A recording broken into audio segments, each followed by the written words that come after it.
Many studies have shown when older and younger people connect, it improves the well-being of both. In San Francisco, a special program is there to make that connection for the LGBTQ plus community. Our media partner, the San Francisco Standard, has a new article out today highlighting a volunteer visitor program that has brought together two people of different generations and helped them form a unique friendship. Joining us live now to talk about the Friendly Visitor Program run by the nonprofit Openhouse, Jesse Rogala, senior video journalist at the San Francisco Standard. Jesse, thanks for coming on the show. Hey, Kristen, thanks for having me. Hey, yeah, so Openhouse has been around for some 25 years, right? Correct, since 1998. What do they do? What's their mission? Openhouse is fantastic.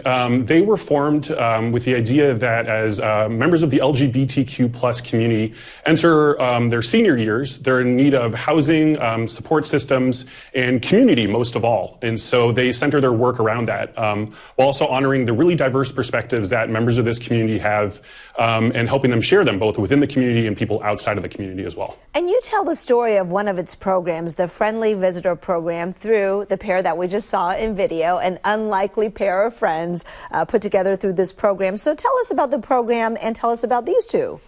Yeah, so the Friendly Visitor Program is one of the programs that Open House offers, and it pairs up volunteers of really any age with members of the Open House community to really just spend time with each other. And through that, it provides a relief from the isolation some of the senior members of the Open House community might be feeling, but then also a way to bridge the intergenerational gaps when it comes to knowledge and perspective and friendship, most of all. It's really fantastic. So we see Maggie. She's the older senior stateswoman of the two, and we see Tita with the pink hair. Tell us about these two, I guess, you know, their backgrounds and what do they do together?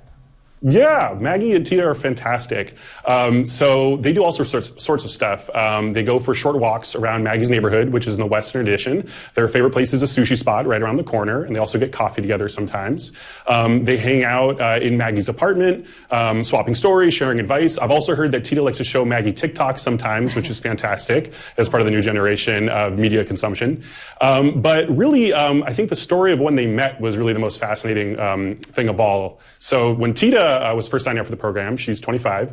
She was really interested in connecting with Maggie to just get a perspective on what some of the older generation of the queer community dealt with as they were coming up through their own lives as well, especially in San Francisco as part of the queer civil rights activism that happened.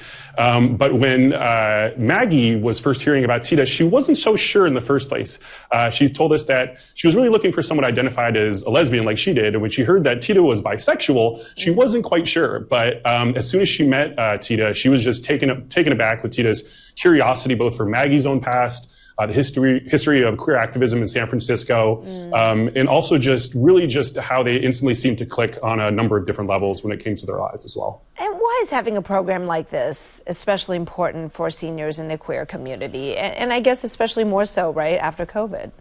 Yeah, that's a great question. So obviously this program itself is super important. As we come out of the pandemic, and specifically when we were in the pandemic, this program was extremely important because while the pandemic was obviously devastating for everyone around the world, members of the queer community were possibly triggered through some of the traumatic memories they might have had of the HIV/AIDS epidemic that happened during the 80s, which was obviously one of the other bigger epidemics that happened during their lifetimes. So that combined with the isolation that was brought on by the lockdowns, by the inability to go out for yourself, especially if you were limited in mobility or ability to get around town, was really, really hard on the mental health of some of the elderly members of the queer community. Yeah. So the Friendly Visitor Program actually started out as a Friendly Caller program during the pandemic, where they would have phone calls once a week with people from the program to kind of just make sure, say like, hey, we're still here for you if you need anything. We're here to give you friendship as well. And then it transitioned back into the Friendly Visitor Program, where they would actually meet up in person. And from Maggie's perspective, at least, she said it has just been a lifesaver during the pandemic and after it as well. That's great. Well, we only have about 15 seconds, but can you just tell us who is eligible to be a friendly visitor or request one? Yeah, well, members of the Open House community can request a friendly visitor, and then absolutely anybody is allowed to become a friendly visitor through the volunteer program. Jesse Rogala, thank you so much for sharing that wonderful story with us.